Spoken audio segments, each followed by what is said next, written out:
our market probably is more environmentally sensitive. We're doing more things like rain gardens and sustainable landscapes and less maintenance required, things like that.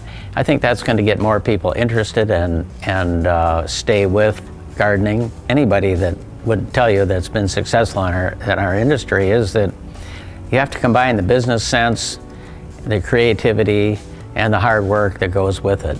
And if you have credibility with your customer, you know, the sky's the limit. You know, you need to find a niche that people will pay you to do. And it's amazing what we've accomplished by stopping some things that shouldn't have happened and making things happen that should. Congratulations, M&LA, to 90 years.